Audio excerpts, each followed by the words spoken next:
Nuclear Chemistry, Part 2, Atomic Review. In this video, we're going to discuss several topics of review regarding the structure of atoms. Most of this will be old hat from your study of atoms last semester.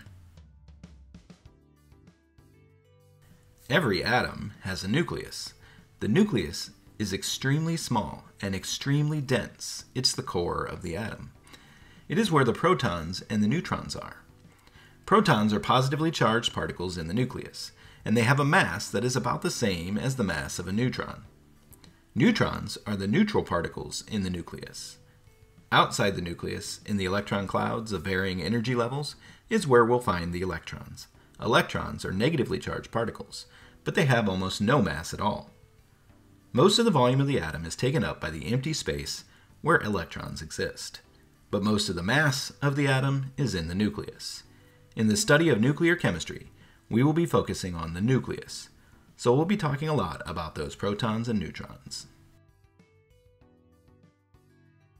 Speaking of the protons, the atomic number is equal to the number of protons in the nucleus of an atom. The number of protons is what determines the identity of the element. Every oxygen atom has 8 protons because 8 is oxygen's atomic number. If the oxygen atom only has 7 protons, well, then it ain't an oxygen atom at all. It's nitrogen, because nitrogen's atomic number is 7. On the periodic table, there is a whole number in every box. That is the atomic number, and therefore the number of protons for that element. The periodic table is arranged left to right, top to bottom, in order of increasing atomic number.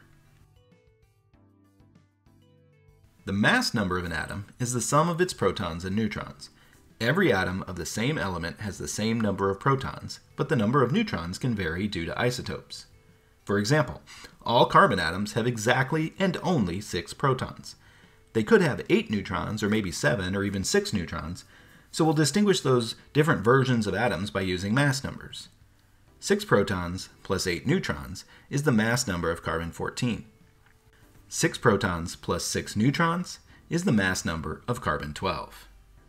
They are both carbon because they have 6 protons, but they have different mass numbers because they have different numbers of neutrons.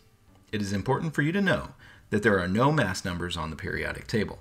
If you're looking at the periodic table trying to figure out a mass number of an atom, you're 100% looking at the wrong place. To find the mass number, simply add the number of protons to the number of neutrons. Those different versions of the same element are known as isotopes. Different isotopes of the same element have the same atomic number and the same number of protons, and are identical when it comes to chemical properties. The differences are their mass numbers due to having a different number of neutrons, and so the nuclei of different isotopes could be stable or unstable depending on the isotope. We haven't paid too much attention to isotopes in our study of chemistry so far because they haven't mattered, but now that we begin to look at nuclear reactions, we'll need to be clear regarding which isotopes we're talking about. To simply write symbols for different isotopes, we will use isotopic notation in our nuclear equations. In isotopic notation, the mass number is written as a superscript in front of the element symbol. The atomic number is written as a subscript in front of the symbol as well. For example, carbon-14 has a mass number of 14 and an atomic number of 6. So the isotopic notation for carbon-14 would look like this over on the top right. Carbon-12 has a mass number of 12 and an atomic number of 6. So its isotopic notation would be the other one shown here on the bottom right. When using isotopic notation, it would be wise for you to remember 2 things that students sometimes forget. First, the superscript is the mass number, not the number of neutrons. Second, there are superscripts and subscripts here, not fractions. If you put a line between the mass number and the atomic number, then you no longer have isotopic notation. Atomic mass is a term that is often confused with mass number. The atomic mass of an element is the weighted average mass of all the naturally occurring isotopes of an element. It is a weighted average because different isotopes have different popularities in natural samples. Atomic mass is the decimal number in the box for the element on the periodic table. They are not mass numbers, so we won't really be using them in the study of nuclear chemistry. Alrighty, now it's time for you to practice. grab a periodic table and let's get to it. Write down the isotopic notation for each of the following. First up, iron 58.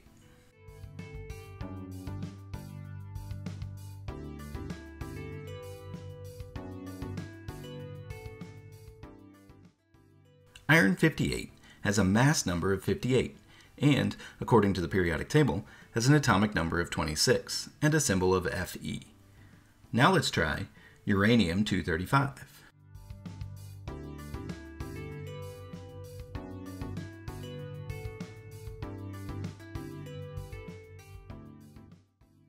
Uranium is numbered 92 on the periodic table, so that's the atomic number, which is the subscript before the symbol U. Uranium 235 has a mass number of 235 because it's uranium 235. So that's the superscript before the U. Get it? Alright, last up we have the element with 27 protons and 33 neutrons. Write the isotopic notation for that.